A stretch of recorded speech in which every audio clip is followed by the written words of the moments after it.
Welcome back. Another episode of Two Alphas Talk. The Two Alphas Talk. Today we're going to speak to you about the season. The season to be jolly. Merry Christmas, everyone. Yeah, Merry Christmas and carry your conceal. Because you see you're having random shootings happening at Walmart, the local mall, people just popping off rounds everywhere. Be prepared to defend yourself if you have to. Don't do unnecessary stuff like leave packages in your car, leave firearms in your car, secure them. If you got to go into a place where you can't take your firearm, I don't go to those places, but if you have to go to those places where you can't take your firearm, leave it in your trunk, but put it in your trunk before you get to the place. Don't disarm right out there in front of the public. It's little, sometimes people listen to that and they say that's common sense. Common sense is not all that common nowadays. One of the other things that you think about is we talked about for the Thanksgiving plan is to have a plan. One of the things that happened recently locally for us is a shooting at a mall. And most of the people at the mall thought it was an active shooter when it was two ne'er-do-wells who got into a scuffle and decided to use firearms to settle that debate. But it Over some tennis shoes. And it, see, I was trying to be nice. But it caused pandemonium in the mall because people have a heightened sense of awareness, but at the same time don't have a plan. So everyone ran, and the things that we talked about, seeking shelter, hiding, and those things, and fighting back, be vigilant, blah, blah, blah. Unfortunately, these guys ran after shooting. They ran.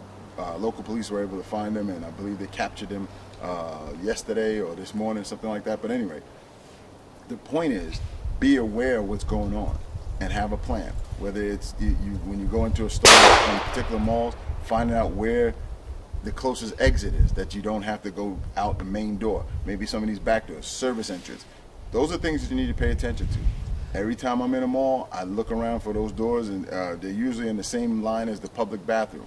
You find it, keep going straight through there, stock and whatever else is back there. I don't care. I'm going through there. And your first instinct is to observe and watch, and don't draw your firearm so quickly, because you might draw your firearm quickly, and the next thing you know, you might be assumed as a shooter. So observe, watch, draw, and engage. Once you engage, reholster, reconceal, stay on the scene, put yourself in a safe area, and wait for the authorities to get there, and also be on the phone with 911. That cannot be iterated enough.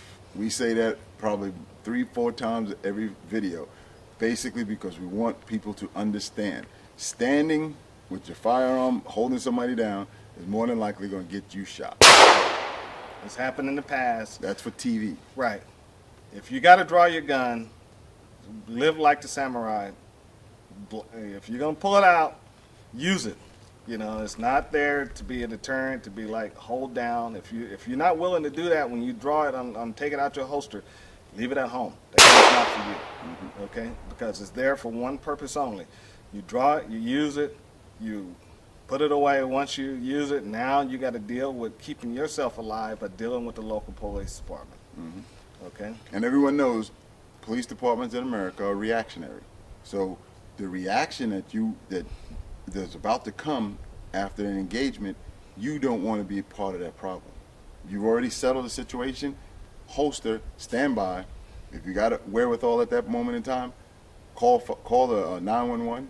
Get on the phone, let them know who you are, what you're wearing. Let you know you're a victim. And let them know what you did. Right. Because if you don't, somebody else is going to call it in like you're the shooter, and now they're going to be looking for you. And when they come and find you, it's not going to look pretty. Right. You know, they're going to treat it as a high-level threat. Okay. And if you do anything wrong, you're going to get yourself killed and gunned down. Right. And that's why empty hands are better than you standing there. Even if you put the gun on the ground and you put your hands up, it's still technically constructive possession. So if you want to stay away from those things, if it's on my person and it's hidden and I got my hands up, I'm submitting. I'm letting them know, hey, I was involved. I can explain it to you. Let's work from there. What do you want me to do? I personally, officer, you can take it. It's right here. I'm not reaching for it anymore once they're on scene. Once we de-escalate and we can talk about it and you want to disarm me, that's cool. but not in when your awareness or your heightened at 10 and I'm damn near 50. I'm sitting there too. So we're just gonna relax and we get this de-escalated, and now we can talk about it. I'll tell you what's going on.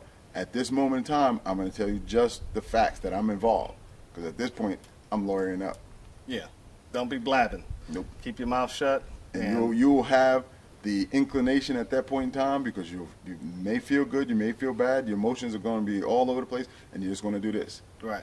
Because your adrenaline's pumping. Keep your mouth shut. Give them your name. Let them disarm you. Let them handcuff you. Go to the station. Yep. So what? You know? Keep your mouth shut. Let them do the investigation. They'll figure out what's going on. Exercise your right to silence. Right. Because you might say the wrong thing. And say also, too, on that 911 call, don't be saying the wrong things, too, because that 911 call is recorded. And it will be used You know? against you. So don't be saying, well, I should have shot the son of a gun 5 or 6 times. Nope, don't say that. Just say, my name is such and such, I'm dressed this way, I'm here, and I'm going to stay on the line until the police get to me. My weapon is holstered, I do not have it in my hand, my hands are up, and I'm the victim. That's all you need to say. And from there, 911 operator will talk with the law enforcement and you as a liaison to let them know when to come up. The police officers will have commands. They'll tell the 911 operator, tell them to leave the gun where he's, don't come out with the firearm. Sometimes you'll just leave it and do exactly what they ask you to do. You know, and you'll be fine. You know, you may get a handcuff. So what? Don't freak out. You're not, you know, it's not the big deal. If you know that you use that firearm in a just way, work with that. Work with that. You're a law-abiding citizen. You have that on your side. Once you lawyer up, you have a lawyer that we can get the facts out, but this is how we're going to do it. You may say the facts as they happen, and it may not be the right thing to do. So make sure that you do get a lawyer. All right.